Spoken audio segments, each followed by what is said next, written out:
This conference will now be recorded.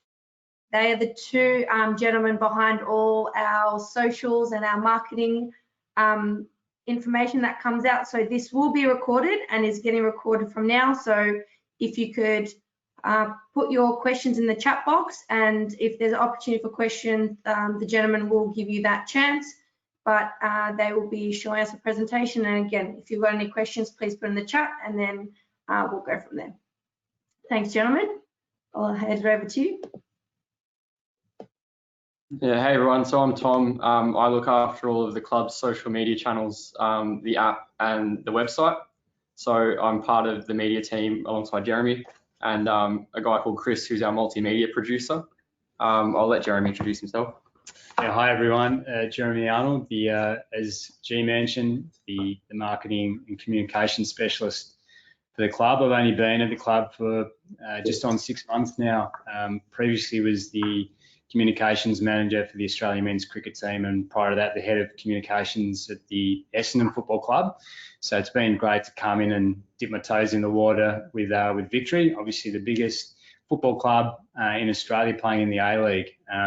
So essentially my role is to look after all the mainstream media, broadcast media, the day-to-day media requests, and also assist with our key marketing arm, which obviously media plays a crucial and an important role in marketing the brand of the business, the players, both men and women, and all the other elements of the club, including the community department as well. So brief snapshot from me, and Tom, do you want to kick things off with the digital media and what you're doing in that space? Yeah, and I guess just to add to that, Chris, our multimedia producer, we all work, the three of us work quite closely. A lot of our skills are interchangeable, and yeah, we sort of all chip in and help each other out.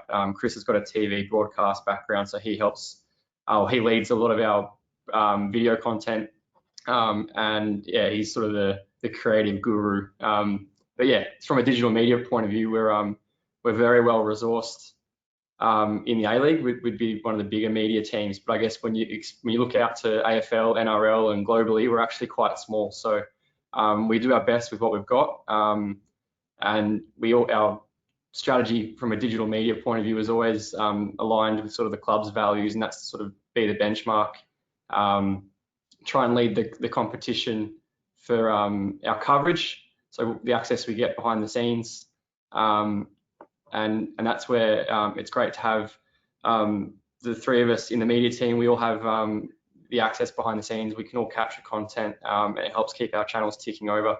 Also for innovation, so we're also looking to bring new ways of covering the club and the sport to social media, and then also for our standards, we really try to pride ourselves in our high standards. So on that, it's important for us as a small team to focus on quality over quantity. So we don't just sort of have a scattergun approach. We really try and think about what we're doing. We consider the platforms and the channels that we're using, and we try to produce content of a high standard that natively works for those channels.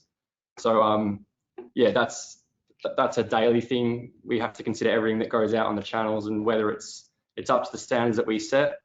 And another key pillar for us is our audience. So our audience has to trust us as the go-to source for news and information about the club. So if the club hasn't said anything about a certain player signing or a piece of news, whatever it is, then it's not official, it's not confirmed until the club says it is. So our audience has to come first in everything we do, and our audience is primarily our members and fans. They're looking to the club for information about what's going on. So it's crucial that we're factually correct, and we often won't publish things until we're completely satisfied that we've got it to the point where our fans and our wider digital audience can trust us. So yeah, from an execution point of view, we're always looking to how we can improve what we're doing. At the moment, we're really looking at what MLS clubs are doing. We feel like the MLS is much more comparable to the A-League than like your big European teams who've got TV stations and media teams of 20 or 30 people. So MLS is obviously a smaller competition, probably slightly ahead of the A-League, but we feel like it's more aspirational for us from a content point of view. So we look really closely at what clubs like LAFC and Chicago Fire are doing at the moment. We consider them to be the benchmark for content. So that's how we look to improve what we're doing at our club. And then another key point on execution is, I guess, social media is a place where a lot of people go away from work to relax and sort of browse photos of their friends and family and dogs and cats and all sorts of stuff. Really the stuff that they're really interested in. So we have to think about the content that we're putting out sits amongst all this other stuff. So why would someone stop and look at our video or photo or whatever it is when there's so much other stuff there to look at? So that's another key thing that we consider when producing content. Tim, if you go to the next slide now. So for grassroots clubs, I think there's some good little things to consider moving forward. My background, I did a few seasons at NPL level with Melbourne Knights and Hume City, so I kind of understand at that level what it's like, and I've played at a much lower level because I'm no good for a number of years as well. So I get it that, you know, a lot of the stuff that I've just talked about maybe isn't achievable for grassroots clubs, but I still think there's some core stuff that you can take away from this and use it at your club that will improve your digital media presence. And the first point there I've got is just get everyone involved. I mean, we've all got phones with cameras that can capture content. Like parents go to games, there's coaches, everyone at your club is potentially a content producer. So use that to your advantage and, you know, call out for people to submit photos and videos. And the next point there I've got is obviously every club has got some great stories, whatever it might be, and that's great content for social media. So if you can find those stories and get some photos and videos and work into something for social media, it's a great way to sort of engage the people around your club, but then also potentially reach a wider audience if something takes off. That's the beauty of social media. You can really expand the amount of people that you're talking to through some interesting content. And obviously I've mentioned everyone's got a phone and can take a photo and that sort of thing, but for clubs that seriously want to take their content to the next level, I'd recommend investing in some cheap cameras, a decent sort of DSLR setup, which is the bigger cameras with lenses and things like that. You can get that for less than $500 and it will take your photo and video content to another level. You can get little SD card connectors which take the memory card out of the camera and put it into your phone for less than $50. So it's really easy to capture great content on a slightly better camera and then get it on social media quickly. It's something we use here at Victory and it's really effective. So it's worth considering. And then the last point there I've got is to get in touch with local schools and universities in your area, because there's lots of students out there that are dying for experience and an opportunity to sort of build their skills. And I think certainly when I was at university, I was trying to get out and about to various clubs to try and improve my skills. And I really value the experience I gained over a number of years while I was at university. So there's students out there that are desperate for the work experience, and I even used some of the work I did at Melbourne Knights as part of my uni degree. So that was a double win for me. It's really valuable. So I'm sure you've all got schools and unis not far away that you could hit up to see if there's any aspiring media, comms, content students out there. So that's sort of a really top level overview of our strategy and the tips for grassroots clubs. The next slide now, Tim.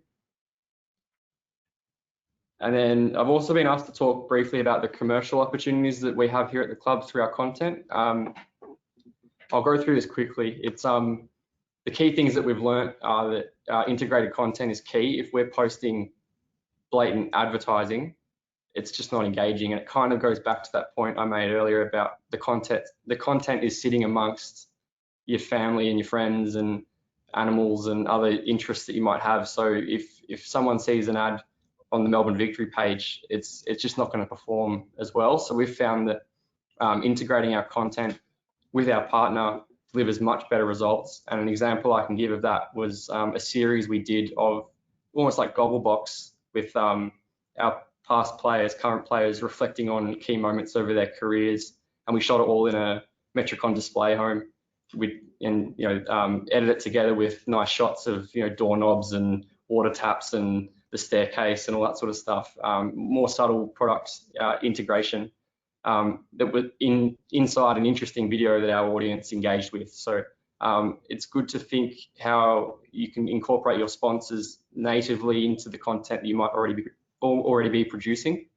Further to that, so you get such great detailed analytics on social media. It's really easy to show a partner the value of what you're doing and how many people have seen it, engage with it. And more traditional media is obviously a bit more hit and miss. So the beauty of social media, and it's definitely something you should use to your advantage, is the fact that you get really specific data and information around the content that you're putting out, and you can hone in on what's working and what isn't as a result.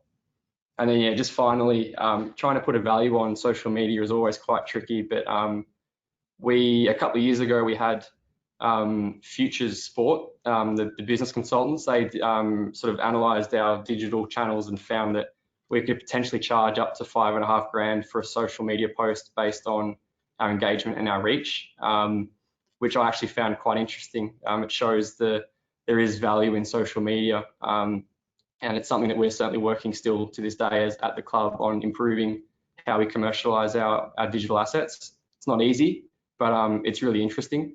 And an easy approach, if you want to break it down to grassroots level, is to charge per 1,000 impressions or whatever it might be. So impressions is the number of people seeing your content. You can structure like a plan based on $100 per 1,000 impressions or something like that, whatever works for your club and the kind of engagement that you're getting. So yeah, that's sort of I've skimmed through that because I know Jeremy's got to present on the media and marketing stuff. If there's any questions, we could potentially get to them after Jeremy's presentation, but that's sort of digital and social media in a nutshell.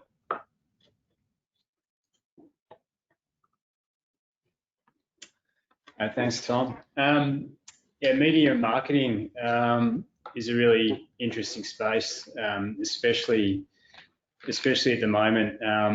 If you look at football clubs and sporting clubs, not just in Australia but around the world, given the restrictions we have at the moment, it's become really important. The community want to feel engaged and connected. We're quite tribal in many respects. We like to wear our colours. We like to feel connected. So, as Tom mentioned, media at the moment is absolutely essential. That we have a really nice flow of information, regular content, regular communications going out from the club to make sure that everyone feels connected to their club, so that when games start again, they haven't lost any connection.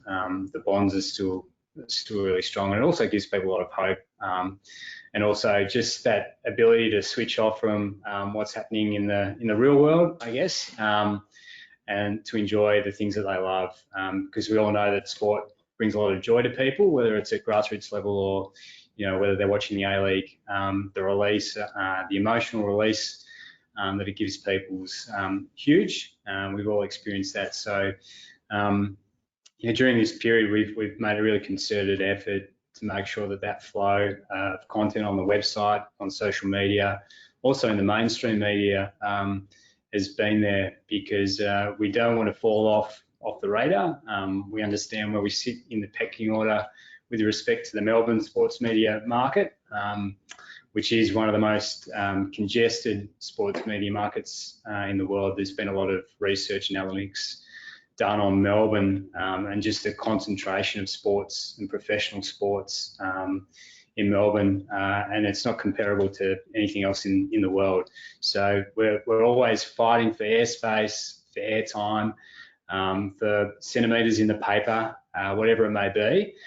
So we've always had to, be a little bit creative and work a little bit harder than a lot of the bigger sports who have obviously bigger followings in the state of Victoria. But that also creates some really good opportunities and has shifted the focus and the thinking over the last couple of months as well. So I guess from my perspective, what I've learned over my 15 years in sports media is there's a couple of essentials that you can really focus on, because you don't want to overcomplicate your media marketing strategy either. I think there's obviously a lot of research, data out there, a lot of opinions, but you've just got to work out in the first instance what your purpose for your club is going to be. What's the objective of your media and marketing? What do you want to achieve, and sort of work back from there, and then sort of build your foundations from that, and all your key milestones that you want to hit and achieve. And based on that, a really good understanding of your audience is key as well. Tom touched on that in terms of, when you're tailoring social media content, understanding your reach of your audience, who you're talking to, the demographics, and also who do you want to bring in from outside your traditional audience as well. Who are you trying to look to, I guess, bring into your tent or into your club, and showcase your club to them. We're seeing obviously a lot of growth in women's sport at the moment, which is really exciting. So the traditional ways in which we've engaged in the media have changed over the last 5 to 6 years, given the change in and rise in women's sport as well, and a more inclusive approach in terms of how we communicate with our audiences as well, and just the varying platforms as well that now creates and opens us up to. You don't just need to service the sports pages in newspapers, online, sports news. You can also reach out to the bloggers and the different, I guess, websites as well that tailor to different audiences as well, because I'm sure when you look at your club and your players, whether it's also your administrators, there'd be some really powerful and compelling stories that you can showcase that cross over football into the real world as well. People with kids and families and the like. There's some really amazing stories to tell, which helps you then connect with people outside of the normal football sphere. So the next point is, and I think it's a key point for just general life. If you have really strong, good relationships with the media, you're much more likely to get really good cut through, airtime, opportunities as well. And if there ever is a crisis that may eventuate, having those relationships will also come in handy at those points in time as well, because you have an avenue, an ability to discuss and work through issues as well to make sure that your side of the story is presented. So strong relationships will also get you potentially better runs in the media as well, and developing those relationships through the media with your players, with your administrators as well, will open the door to just some different ways of telling the club stories, and again engaging potentially with a totally different audience that may not be aware of what your club's doing in a different space, whether it be working with local charities or donating money to certain causes or medical causes or whatever it may be.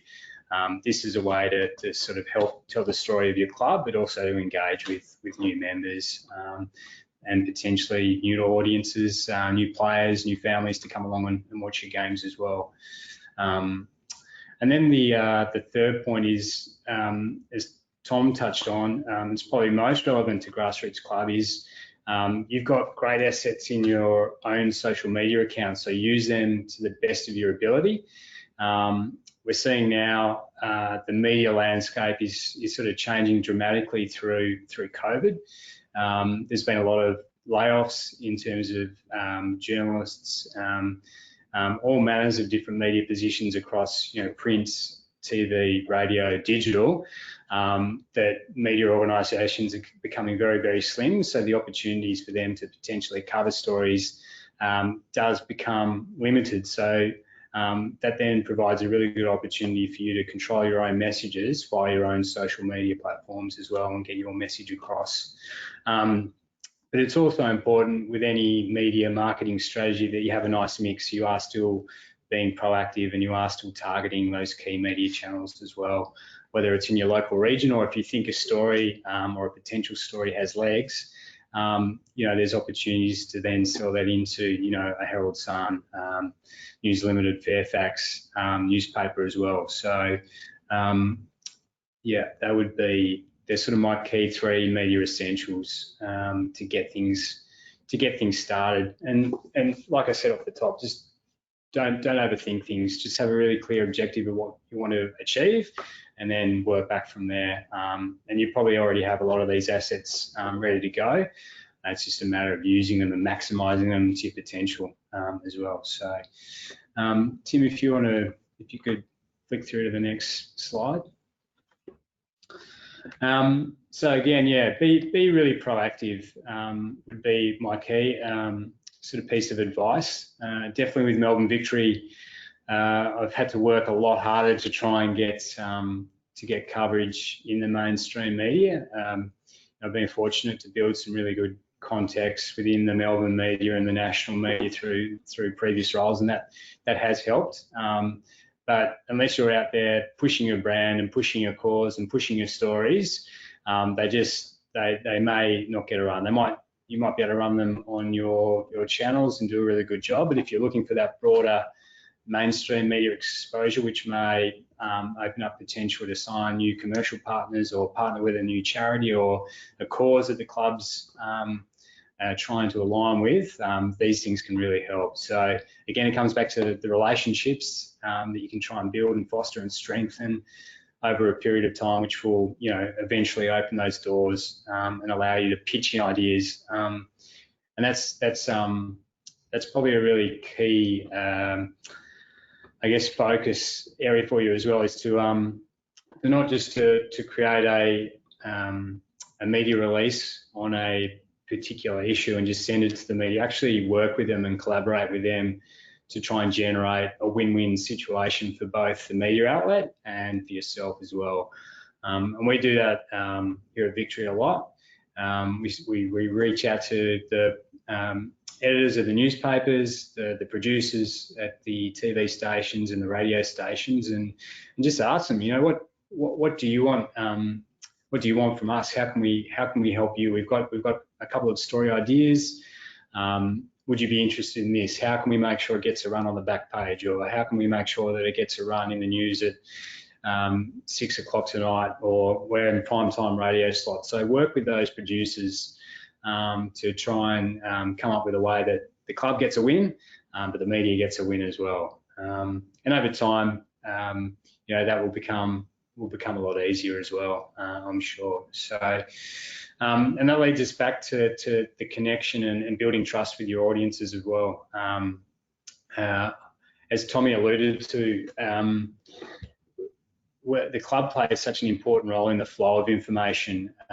We see now there is just so much information and so many different platforms for news to be fed into and for information to be fed into, that sometimes things aren't reported or covered accurately. So you need to take the time to really think about your comms so that you're making sure that you're building trust with your audience when you're releasing that information. That was one of the big lessons and key learnings when I was at the Essendon Football Club, when we went through a massive crisis that flowed on for 5 years, was the flow of information. There is a lot of debate out in the public realm. Some of it's highly inaccurate, but you need to take the time just to work through your responses, your media releases, your statements, your media strategy, maybe for just one particular issue, and get it right, and then communicate that with your audience, those people that are connected to you, so that you maintain that level of trust in the club and the brand. And it also goes just for normal everyday news items or announcements, just to make sure that you're keeping your people informed, because as that quote sort of reads in the middle of the slide, trust with your customers it's one in drops, and it can quickly evaporate in a second with the wrong post or the wrong terminology. And we've seen plenty of it during this COVID period with all manners of different industries, not just the sports industry, where a bad press release or some bad commentary from a key figurehead who's lost sponsorships, has had deals torn up. So it really does pay to take the time and work through your comms plan and your strategy and your responses to issues and opportunities, and never feel pressured and pushed into responding straight away or getting something out. Always just take your time and work things through methodically. And that can be easier said than done, but at the end of the day, taking an extra hour or an extra day to respond to something and responding to it in the correct and appropriate ways is better than going out there half-baked. So the next sort of point is to look at investing in, you know, advocates and influencers in your local area, and brands do this really well via social media, but you can also do this through the media as well, and just through the community as well. You know, your brand ambassadors and your influencers help you deliver your message. You know, media teams can only do so much, but if you have really active, strong brand ambassadors out there in the community who might work in the media but also work in the community, whether it's in, you know, council, local government, or whatever it may be, or just in, you know, the local the butcher shop or the bakery, you know, they become advocates and brand ambassadors for you as well, and they help you tell your story and help you elevate your story and spread the word for you as well. So always just have a think if there's people in your local community that you can bring in and get them invested in your brand and your vision and your strategy and your club. They can then go away and do some great legwork for you as well. And a lot of that's just, you know, through word of mouth. They might be at a barbecue or at the pub or whatever it may be, and, you know, keep people informed about what you're doing and the quality of the people that you have in your administration and the quality of the players or whatever it may be. They just become really good advocates for the club. And then the last point on this slide is just you need to have a media mix with respect to your marketing and your media strategy. So don't put all your eggs into one basket. Make sure that you're hitting all angles. So your own channels, your social media channels, but also have a think about if you're rolling out a media strategy, making sure that you're engaging with all different forms of media, you know, TV, print, radio, digital, social. Don't just pigeonhole yourself to thinking this is just a TV news story or this is just, you know, an issue that we should talk to on radio. You know, make sure you pitch it to all those different mediums to try and get yourself the greatest spread of coverage possible to tell that good story or respond to that issue appropriately. Just if you could flick through to that last slide, Tim. We touched on previously the crisis comms, and COVID is a crisis that we're working through. But one thing that you should never lose sight of is that communications and marketing through crisis is so important. Don't be silent. Is some of the strongest advice that I can give you. It doesn't mean you need to be constantly out there with a running dialogue on an issue, but make sure that the flow of information is still coming from the club, and that starts internally, you know, with your staff and your players, parents, whoever it may be, and then that aligns with what you're saying publicly as well. So keeping people invested in the loop, feeling engaged, feeling loved, feeling a part of where the club's heading and the direction that it's moving through. You may not have all the answers at the time, but it's still okay to communicate that. Don't be afraid to say that. That's actually a really strong show of leadership as well. Sometimes to say, hey, we haven't got all the answers, but we're working through things. You know, sometimes we do get into a habit of waiting to have all the information on the table before we respond. You just got to weigh up whether that's the right thing to do in that situation. But don't be afraid to at times say something. You may not be able to answer all the questions that are coming your way, but it is better to be talking regularly than not at all and waiting for the you know, the criticism from the outside to build. or potentially people within your four walls or outside of your four walls to feel disenfranchised and not feel like they're a part of the club as well. So it's just getting that balance right. And I think the last point there is really important, and everyone's probably witnessing this move to being, I guess, more human through media and communications and marketing. This real show of vulnerability at the moment, and we're seeing it through, things even like the I don't know if everyone's seen it, but the Last Dance documentary. There's these great examples of showing a more vulnerable, a more human side of sports people, sports clubs, and I think that can be a really powerful way of, elevating your brand, elevating your players, your administrators, and the community, and making people feel more part of your club as well. So don't be afraid to show a bit of vulnerability in your communications and show that more human side of sport, because as we all know, sport's a great theatre, and the human side should never be lost in any of your comms. In fact, it actually helps sort of tighten your bonds and your connection with your audience. So that's one really powerful way to not only engage with your audience, but also to help grow your audience as well. So that were just some of the key things that we are focusing on here, and that I've taken from my time in previous roles as well, and continue to focus on here at Melbourne Victory. So hopefully that's I know that's a lot of talking, so apologies, but yeah, Tommy and I are happy to take any questions that you may have. Re social media, mainstream media, marketing, and the like. Awesome, thanks Tom and Jeremy. We have, I'm not sure if you can see the chat box, so we've got a question from David.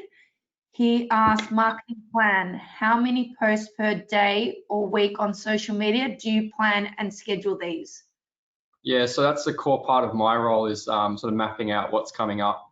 I try to be as planned as I can be, and as sort of, I guess when the season, in the off season, when we get fixtures and things like that, I'll try and map out a season in advance around the regular stuff that, it's always going to happen, like squad announcements, press conferences, the game day content. It's really easy to map that out because it's just in a routine that happens every week. So I try and lock all of those posts away during the off season. So I'm almost 12 months ahead for the regular stuff that we can predict.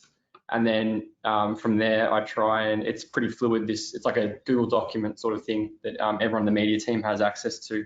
So as plans change and as things come up, I tweak it accordingly. But I find it really important to have all the little stuff, the little regular stuff planned as much as possible, because then it's less likely to sort of slip through the cracks when the time comes. So I think it will vary from club to club, but be as planned as you possibly can, and it'll pay off in the long run. It lets you do more because you're not reacting to stuff at the last minute as much.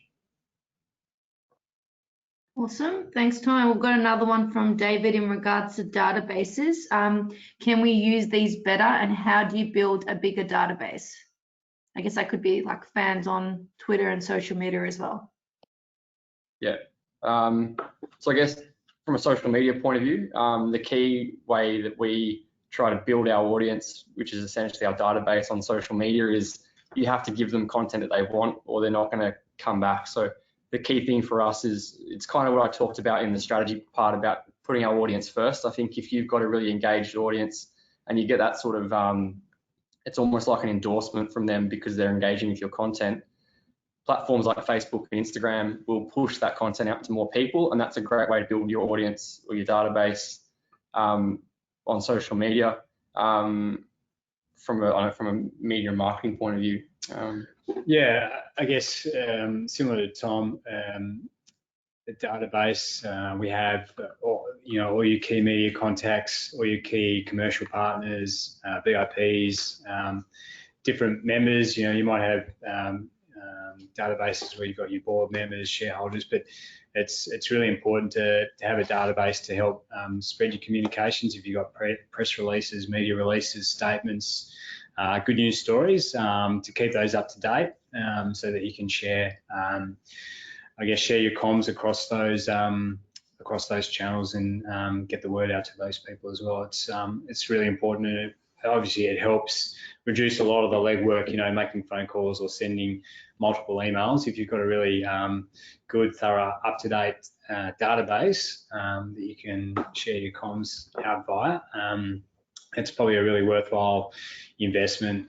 We use a platform called MailChimp, which is quite effective, really easy to use, really easy to train people up on as well. Gives you good analytics as well into open rates and just audience analytics as well, like what people are responding to when they're opening things and the like as well, so that you can better tailor the release of your comms as well to media and to other partners as well. So yeah, highly recommend looking into a platform like MailChimp. There might be some different versions that would be more suited to your club or your circumstances as well. But yeah, check it out, MailChimp. Not a bad platform to jump on. Thank you. We've got our next question from Lachlan. Tom, I'm guessing this is for you. This SD card connector you mentioned that connects to smartphones, can you just get it from any tech store? Yeah, like your JB Hi-Fis and that sort of thing. I'm an iPhone guy, so I've got the Apple one. It's about $50. I'm sure there's Android equivalents out there. It's probably easier on Android, I imagine. You don't have to buy the official branded one, I would guess. So yeah, all your JB Hi-Fis and those kind of stores will have them. Fantastic. And we've got another one from Lachlan. This is a good one. How much is too much written content on Facebook and Instagram posts? Do you have a limit? Yeah, so I think for this, I'm a big believer in sort of clarity and brevity. So I try and keep my copy on social media to like the smallest it can be. I think we really try and let our visual content do the talking as much as possible. So we really want to emphasize the video or the photo or the graphic or whatever it might be. So I try and obviously you need to provide context in a lot of instances, and you have to have some kind of copy to go with this content, but I think always try and keep it as tight as possible. And a good way of going about it is write out what you want to say and then paragraph down and try and write it again, but using less words without losing meaning. And I think the tighter you can make your copy, the more effective your posts will be, because it'll really hero the visual element to the post as opposed to the writing. It's like what I mentioned about, why would someone stop and engage with your content? You don't want them reading paragraphs of text. You want them watching your video or looking at your graphic or your photo.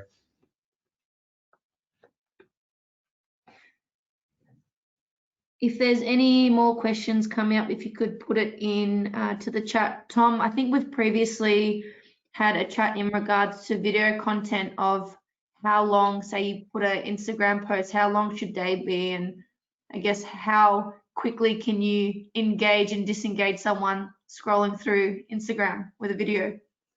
I definitely, with video content, it's an interesting one.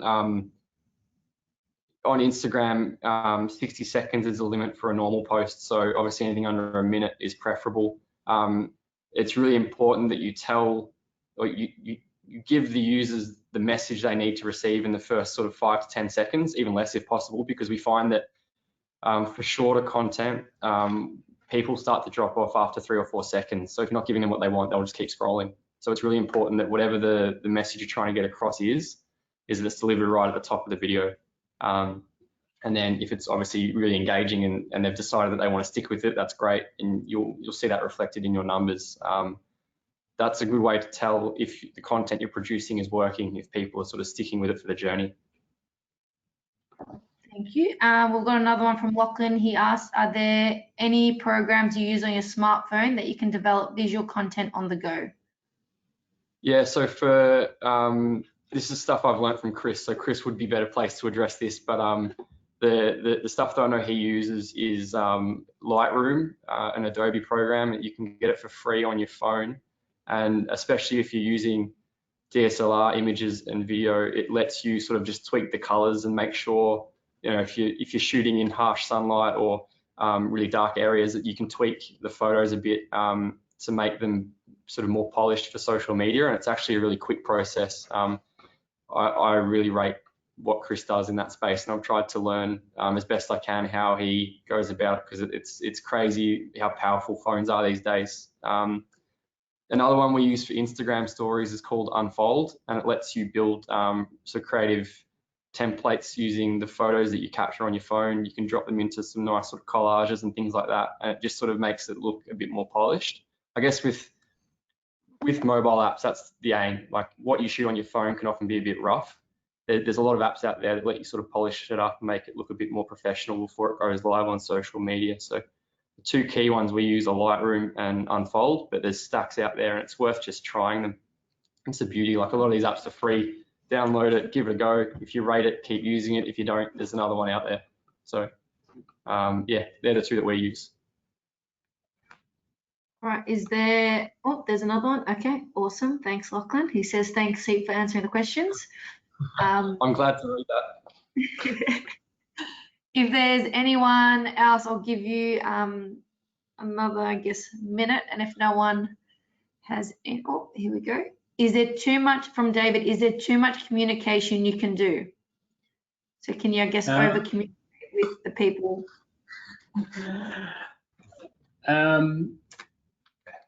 That's a good question, David. I guess absolutely there is. And I think especially during COVID, monitoring some of the other sports, I felt like some of our friends in AFL land have probably over communicated, providing probably too many updates with no information, and the dial hasn't moved anywhere. But it's easy to judge from the outside. They may be responding to, obviously they might be getting a lot of questions from their members and fans and supporters. So yes, you can over communicate, but I always think it's better to over communicate than to, I guess, under communicate, not be saying enough, not be seen to be saying enough. So I guess what this demonstrates is you can't keep everyone happy. Your audience will have varying degrees of what they see as reasonable communication. They'll all have different expectations. At the end of the day, you've got to do what's right for your club, and you'll weigh up a whole range of different protocols and scenarios, and that will be based on the feedback that you're getting from your key stakeholders and your members and your fans and the like. So yeah, good question, but yeah, ultimately it comes down to your own situation. I think to add to that, from a social media point of view, it's actually really important that you strike the right balance on the amount of posts that you push out, because particularly on Facebook and Instagram, the performance of your posts can be influenced by the previous sort of handful of posts. So if you're nailing it with really engaging content, it's almost like a flow-on effect. The subsequent content you push out will perform better. But then if you overdo it and people start switching off and stop engaging, it has a negative impact on your subsequent content. So it's really a trial and error sort of thing. A good way of looking at it, I guess, and from Victory's perspective, is game day content is obviously what people really want. So we can go a lot harder on game day because that stuff performs a lot better because it's of high interest to our audience. Whereas if we had the same output on a non-game day as a game day, it wouldn't make much sense, and people would start switching off, going, what are you guys doing? Why am I seeing 30 things on Facebook? So there's also that element to it on social media. I think to the communication point as well, whether it's social media, mainstream media, finding the right times to communicate as well is really important. You might feel like you're communicating really well, but you might not be communicating to your people when they can actually digest, consume your communications. So Tom and I have probably talked about really understanding your audience, and that comes down to their consumption habits as well. So the one great thing that we have is, the analytics. So you can actually look into, okay, we know our audience, they're really active in the morning, but they drop off. They might check their phone at lunchtime, so we can push some more comms there. And then on the way home on the train, there's 40 minutes where we can be hitting them with comms as well, and obviously prime time at night. So Tom obviously delves into the analytics with social, and that's the same with mainstream media as well. Trying to hit the times when people are commuting to work, whether it's on the radio, on your digital platforms, Lunchtime is also, a really good opportunity to push comms out, like maybe written comms on your websites via your databases. And then obviously you got your TV news and your radios on the drive and the commute home, and then into the evening as well, which you sort of your key target areas where people are consuming and catching up on what's happened throughout the course of the day.